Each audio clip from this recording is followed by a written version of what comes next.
So within this video, I'm going to share what each exercise is, how it can improve your drawing skill, and how long to do each exercise. So without further delay, let's get into the video.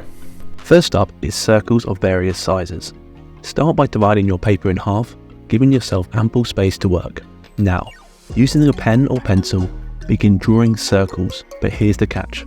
They mustn't overlap. This may seem simple, but challenges your precision and control. As you draw, focus on ghosting the line. What does that mean? It's the act of hovering your pen or pencil 0.5 centimeters away from your drawing paper, about 3 or 4 times before committing to that final 5th stroke. By ghosting the line, you're training your hand to move with intention and precision. It may seem awkward at first, but with practice, you'll notice a significant improvement in your control and accuracy. Remember to follow through with your lines like I'm doing here.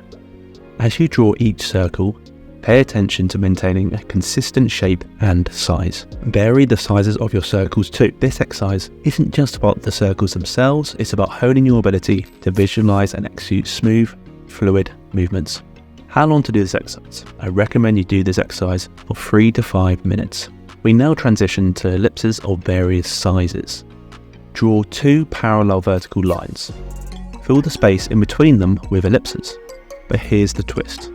As you move from top to bottom, transition those ellipses from circles, elongated ellipses, mimicking the effect of perspective. Be confident with your strokes, ensuring that each ellipse fits within the lines. As you progress downwards, gradually increase the elongation, maintaining symmetry and proportion. Now, onto our next challenge. Here, vertical lines guide you from smaller circles at the top to larger ellipses at the bottom. This exercise not only hones your ellipse drawing skills, but also reinforces your understanding of perspective. Focus on maintaining consistency in spacing and curvature. Let your hand move fluidly, adjusting the shape as needed, fit in the space provided. And then finally, our third exercise, this curved line represents a unique challenge, drawing ellipses and circles along a curved path. How long to do this exercise? I recommend you do this exercise for 3 to 5 minutes. Next up is drawing a photo upside down. Choose a simple object, a mug, a fruit, or anything else that catches your eye, and turn its reference photo upside down. By doing so, you're challenging your brain to receive shapes and lines in a new light. Drawing upside down forces you to rely on the right side of your brain, the side associated with creativity and intuition, rather than the left side, which tends to focus on logical processes. Pay close attention to the lines and shapes, rather than getting caught up in what the object should look like. As you draw, you'll likely find that your perception shifts. What once seemed familiar may now seem abstract, allowing you to focus on the fundamental elements of the object rather than its overall form. Drawing upside down is a powerful exercise for training your brain to see things differently. It helps sharpen your observational skills and encourages a deep understanding of form and structure. How long to do this exercise? I recommend you do this exercise for 5 to 10 minutes. Next up is taking a simple object like a mug and create 5 thumbnails, each roughly 2 inches squared. Experiment with different compositions and angles to see how they affect the overall feel of your drawing. Start by varying placement of the mug within the frame. Try placing it dead center in one thumbnail, then off to the side in another. Explore different angles, perhaps a top-down view in one thumbnail or a close-up view in another. As you sketch, consider how the placement and angle of the mug affect the composition. Does it create a sense of balance or imbalance? Is there a focal point that draws the viewer's eye? Experiment with cropping. Maybe zoom in on one mug in one thumbnail and pull it back or a wider shot in another. Remember, composition is all about where objects are placed in a frame. It's about creating visual interest, guiding the viewer's eye, and evoking a mood or emotion. By creating multiple thumbnails, you'll train your eye to recognize what works and what doesn't in terms of composition. You'll also develop a deeper understanding of how different elements interact within a composition to create a cohesive whole. How long to do this exercise? I recommend you do this exercise for 10 minutes. One of the best tactics to improve is by drawing boxes. This exercise has improved my drawing skill the most. A box and basic forms appears time and time again in drawing. It's surprising how often it occurs. To draw a box, start with a T shape. This represents the corners of the box.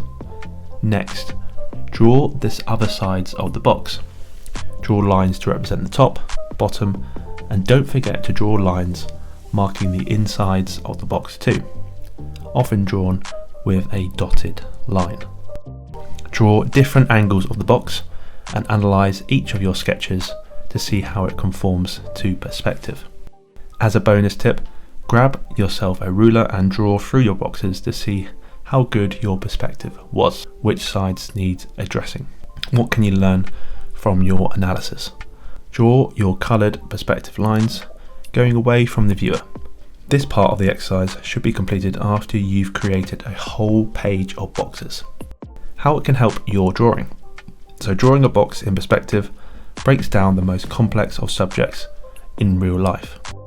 Look around you and notice how much you could break down a subject into a box. From a computer screen, a picture hanging up on your wall, to your phone. They all conform to perspective, which you can break down into simple forms. How long to do this exercise? I recommend you do this exercise for 5 to 10 minutes. Cross contour drawing follows the form of a given subject, forcing you to look at an object with X-ray goggles. This type of drawing represents how lines flow around an object's form. Draw boxes, organic forms to different shapes, and draw the cross contour lines around these subjects. How it can help your drawing. Cross contour drawing helps your skill as it requires you to draw basic forms in 3 dimension. It requires you to think, draw and feel 3-dimensionally. This is essential to make your drawing more realistic. By understanding cross contours, you can render, shade and describe any subject on paper and make it more realistic. How long to do this exercise? I recommend you commit to this exercise for 10 minutes. A good drawing skill uses a combination of solid foundation, skills and mark making. This exercise will help you step out your comfort zone and help you discover new ways and marks which you can create. Here's a few examples which you can try. Cross hatching, so draw lines horizontally, vertically and diagonally on top of each other. Then try shorter strokes on top of each other, and then try drawing in different directions. Tapered lines, so press semi-hard into the drawing surface and then taper it off by releasing pressure. What sort of mark can you create? Then do the opposite, light touch, gravitating towards hard pressure. Scribbles, so practice scribbles to see how you can build your tones. So try light, medium and hard pressure. What can you create? Experiment with shorter strokes, longer scribbles to tapered scribbles. So how can it help your drawing? So this exercise broadens your visual language as you're experimenting with different techniques to create a mark on a page. Subjects like hair, trees to landscapes all require different forms of marks to visually represent the subject realistically. So how long to do this exercise? I recommend you do this exercise for 3 to 5 minutes. So limiting colour and also tones is a great way to power up your artistic skill. You may think that artistic limitation makes for weaker pieces, but it's quite the opposite. Limitation makes for stronger art. Create a value range by drawing a rectangle and placing 4 or 5 boxes inside. Number each box underneath and shade each box from dark to light. If you're using a pencil, use a soft pencil for dark boxes and a hard pencil to shade your lighter ones. If you're using a pen, use different pen tips to shade each box.